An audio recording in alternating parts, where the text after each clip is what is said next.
कि भैया बिहार के भविष्य अगर और बढ़िया करे के बा हमनी के अपने बच्चन के भविष्य तो एनडीए के संग ये तो एगो नेचुरल प्रोसेस बा कि जेकर टिकट मान ली पार्टी कहलस कि आज तो चुनाव नहीं दूसरा व्यवस्था में जइब उनके दायित्व को बदलती है और इसलिए हमारे लोग समझ भी जाते हैं उसको भारतीय जनता पार्टी कार्यकर्ताओं की पार्टी।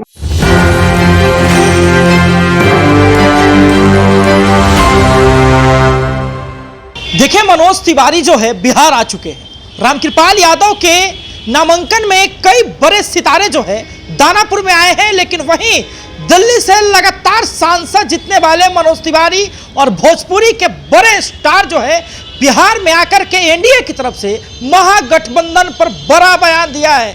जी हाँ, तेजस्वी के परिवार को लेकर के बड़ा बयान दिया है और साथ ही में शहाबुद्दीन के बेटे को जो टिकट मिला उसको लेकर के भी बड़ा बयान दिया है और स्पष्ट तरीके से महागठबंधन में कैसे छीना झपटी हो रही है इसको लेकर के भी बड़ी बात कह दी है। जी हाँ, मनोज तिवारी के पहले इस बयान को सुनिए। महागठबंधन सीट तो शेयरिंग फाइनल कर नहीं पा रही है, तो वो लोग सरकार बनाने का तो सपना देखे, सपना सबको देखने का अधिकार है, लेकिन बिहार अब एक नए उड़ान को तैयार है। अब तक जहां पे आ गया है उससे बिहार को आगे जाना है। जिस हम एयरपोर्ट के पास खड़े हैं, ये जो स्वरूप है ये बिहार का अब ये स्वरूप है।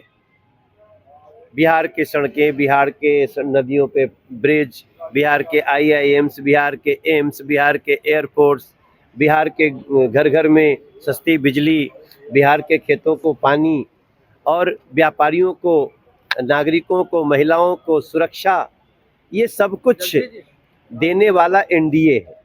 तो अब बिहार के आदमी सब समझ गिल बा कि भैया बिहार के भविष्य अगर और बढ़िया करे के बा हमनी के अपने बच्चन के भविष्य तो एनडीए के संग नाराज चल रहे हैं और काफी आप बीजेपी में घमासान देखने के लिए मिला टिकट के लोगों का नाराजगी भी है। देखिए, ये तो एगो नेचुरल प्रोसेस बा कि जेकर टिकट मान ली पार्टी कहलस कि आज तो चुनाव नहीं दूसरा व्यवस्था में जइब। हमारे यहाँ टिकट नहीं कटता है, हमारे यहाँ व्यवस्था में काम अलग दिया जाता है। मैं आपको छोटा सा उदाहरण देता हूँ। हमारे 7 सांसद लोग दिल्ली में, तो 7 सांसद में 6 का टिकट काट दिया गया, तो बाद में उनको पार्टी ने क्या, उन्हीं में से कितने आज मंत्री हैं। तो भाजपा कभी भी अपने वरिष्ठ लोगों को काटती नहीं है, उनके दायित्व को बदलती है और इसलिए हमारे लोग समझ भी जाते हैं उसको भारतीय जनता पार्टी कार्यकर्ताओं की पार्टी। राजद ने शहाबुद्दीन के बेटे को फिर से टिकट दिया है। राजद ने शहाबुद्दीन के बेटे को फिर से टिकट दिया है। अब राजद की बात राजद वालों से पूछिएगा। हम लोग तो इस समय बहुत सकारात्मक बात कर रहे हैं और पॉजिटिविटी के साथ जा रहे हैं। राजद का और उनके जो गठबंधन का अब कोई भविष्य नहीं है। राजद पहले अपने घर में लड़ाई जीते तब तो आएगी आगे। मेरा मानना है हम लोग सकारात्मक माहौल बना चुके हैं और उस सकारात्मकता को बिहार के लोग जिताएंगे एनडीए को। भाजपा का सुखा खत्म हो जाएगा इस बार, भाजपा का सुखा खत्म हो जाएगा। जी भैया, नीतीश कुमार मुख्यमंत्री होंगे फिर से। अरे उन्हीं के नेतृत्व में हम लोग लड़ रहे हैं। नीतीश जी हमारे नेता हैं। नेता मुख्यमंत्री नहीं हो सकते। अरे भाई, नेता ही होता है और कौन होता है। अभी आप सुन रहे थे भाजपा के बड़े नेता और सांसद मनोज तिवारी ने स्पष्ट तरीके से कहा कि महागठबंधन में सीटों का बंटवारा अब तक फंसा हुआ है। पहले आपसी मारामारी को ठीक कर ले। यही एयरपोर्ट है जहां पर कार्यकर्ता आपस में भिड़ जाते हैं और जबरदस्त मारपीट होती है। उसके बाद वो कहते हैं कि महागठबंधन में टिकटों का बंटवारा यदि सही से हो जाएगा तो यह आश्चर्य की बात होगी और स्पष्ट है कि दानापुर से यदि रामकृपाल यादव आ रहे हैं तो विपक्षियों की खटिया खड़ी कर देंगे।